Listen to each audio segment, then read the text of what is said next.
فراز میاں 8ویں کلاس میں تھے کہ مختصر سی بیماری کے بعد والدہ اللہ کو پیاری ہوئیں۔ السلام علیکم۔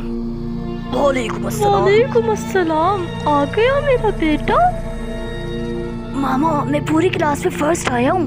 مجھے پتا تھا کہ تم فرسٹ ہی آؤ گے۔ آج میں نے تمہاری پسند کا کھانا بنایا ہے، اور آج ہم اپنے بیٹے کو سیر کرانے بھی لے کے جائیں گے۔ Oh yes, you are the best papa. Matric کا امتحان فرسٹ ڈویژن نے پاس کیا تو ان کے والد بھی کسی حادثے کا شکار ہو گئے۔ آپ نہیں جانتے ماما بابا، میں کتنا اکیلا ہو گیا ہوں۔ یہ گھر بالکل ویران ہو گیا ہے۔ پلیز واپس آ جائے۔ کھاتا پیتا خوشحال گھرانہ تھا اور ایک بڑا سا ذاتی مکان بھی تھا۔ فراز میاں اب تھوڑے بڑے ہو چکے تھے۔ ان کے لیے یہ صدمہ ابھی تازہ ہی تھا کہ تایا جان نے انہیں لندن روانہ کرنے کا فیصلہ کر لیا۔ میاں میں تمہارے والد کی خواہش پوری کرنا چاہتا ہوں۔ ہر مہینے میں تمہارے خرچے کی رقم بھیجتا رہوں گا۔ تمہاری پڑھائی لکھائی سب میری ذمہ داری ہوگی، بس تم اچھا سا پڑھ لو۔ تمہارے بابا کی بھی یہی خواہش تھی۔ مگر تایا جان، میں اپنا گھر چھوڑ کر کیسے جا سکتا ہوں؟ یہاں میرے ماں بابا کی بہت سی نشانیاں ہیں۔ ارے میاں، اس کی تم فکر مت کرو۔ تمہارا گھر اب میرا ہی گھر ہے۔ اس کی ایک ایک چیز کی حفاظت کروں گا۔ تم بس اپنے بابا کی خواہش کو پورا کرو اور اچھے سے پڑھائی کرو، ٹھیک ہے؟ فراز میاں لندن پہنچ گئے۔ لندن میں 8-10 مہینے تو تایا جان کچھ رقم بھیجتے رہے، مگر رفتہ رفتہ وطن سے رابطہ بھی ختم ہو گیا۔ نہ جانے کیا ہو گیا ہے، تایا جان رقم بھی نہیں بھیج رہے۔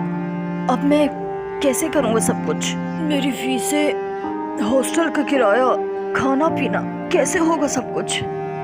فراز کو مجبوراً ہاسٹل چھوڑنا پڑا۔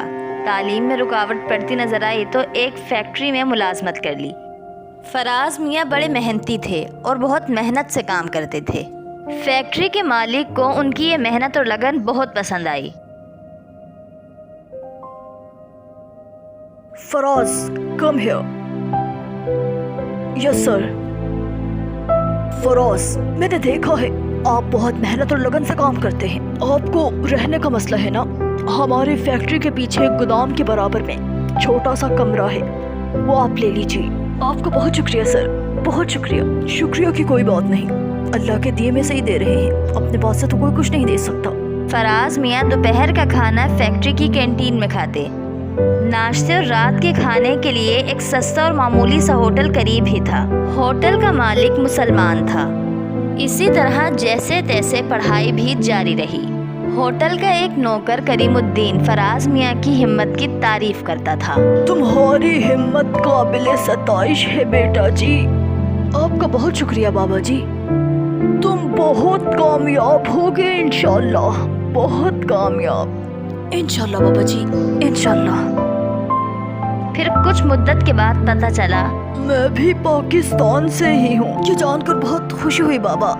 اس انجان شہر میں کوئی تو اپنا نظر آیا۔ آپ کی فیملی کہاں ہوتی ہے بابا جی؟ پاکستان میں، یہاں؟ میری نہ بیوی ہے اور نہ ہی بچے، میں بالکل اکیلا ہوں۔ رفتہ رفتہ دونوں میں تعلق اتنا بڑھا کہ فراز میاں کریم الدین کو بابا جی کہنے لگے اور فراز کریم الدین کے لیے بیٹا جی بن گئے۔ جیسے ہی فراز میاں ہوٹل میں قدم رکھتے تو آواز آتی، ارے آؤ آؤ بیٹا جی، ابھی آیا کریم بابا۔ کریم بابا لپک کر فراز کی طرف آتے اور ان کی خدمت میں کوئی کسر نہ چھوڑتے۔ شاید ان کے کھانے پینے کے بل بھی کم بتاتے ہوں۔ جوں جوں وقت گزرتا گیا ہوٹل بھی مشہور ہوتا گیا اور فراز میاں بھی تعلیم کی سیڑھیاں طے کرتے رہے۔ البتہ عید اور بقرہ عید پر انہیں گھر کی یاد ستاتی تھی۔ ان موقعوں پر فراز میاں فیکٹری سے گھنٹے 2 گھنٹے کی چھٹی لے کر کریم الدین بابا کے ساتھ نماز ادا کرنے جاتے۔ دونوں بڑی محبت سے گلے ملتے۔ کریم بابا کہتے، کاش میں کسی قابل ہوتا تو تمہاری تعلیم میں مدد کرتا۔ کوئی بات نہیں بابا کریم، آپ میرے لیے پہلے ہی بہت کچھ کر چکے ہیں۔ وقت گزرتا رہا۔ فراز میاں قانون کی تعلیم حاصل کر کے بیرسٹر بننا چاہتے تھے۔ آخر اپنی لگن اور محنت سے انہوں نے کامیابی حاصل کر لی۔ فراز میاں اچھے وکیل بن گئے اور لندن کے اچھے سے علاقے میں ایک خوبصورت سے گھر میں رہنے لگے۔ کچھ عرصے میں ان کا شمار کامیاب وکیلوں میں ہونے لگا۔ اس عرصے میں وہ چھوٹا سا ہوٹل بھی چمک اٹھا تھا۔ فراز میاں اب بھی ہفتے میں 2-4 بار کھانا یہیں سے کھاتے۔ وہ آتے تو کریم الدین بابا کی باچھیں کھل جاتی اور دور سے آواز لگاتے، ارے آؤ آؤ بیٹا جی، ابھی آیا کریم بابا۔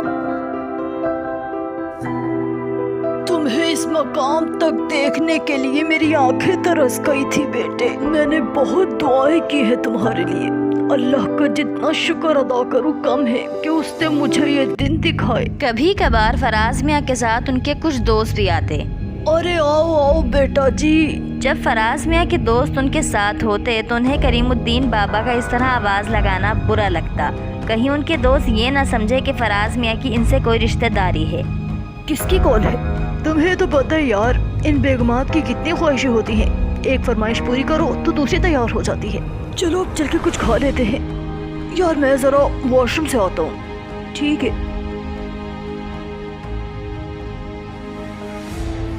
جب فراز میاں کھانے کے بعد واش روم سے ہاتھ دھو کر نکلے تو انہوں نے اشارے سے کریم الدین بابا کو پاس بلایا۔ جی بیٹا جی کہو۔ دیکھیے بابا جی، آپ اب بھی مجھے بیٹا جی ہی کہتے ہیں۔ میرے ساتھ جو دوست آتے ہیں وہ سب بڑے بڑے بیرسٹر ہیں۔ اس ہوٹل کا کھانا ہی اتنا عمدہ ہے کہ گھر یاد آ جاتا ہے۔ آپ مجھے بیٹا کہتے ہیں تو اب کچھ اچھا نہیں لگتا۔ ویسے آپ بزرگ ہیں، میری بات سمجھ گئے ہوں گے۔ فراز میاں کی باتیں سن کر کریم بابا کو ایک زوردار دھچکا لگا۔ ان کی باتیں سننے کے بعد کریم بابا چپ چاپ وہاں سے چلے گئے۔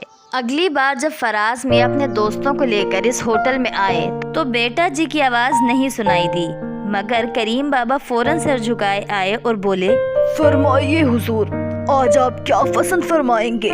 بابا جی یہاں کے مشہور گولا کباب اور مرغ بریانی، مجھے پچھلی بار بہت پسند آئے تھے وہ۔ جی بہتر حضور، ابھی لاتا ہوں۔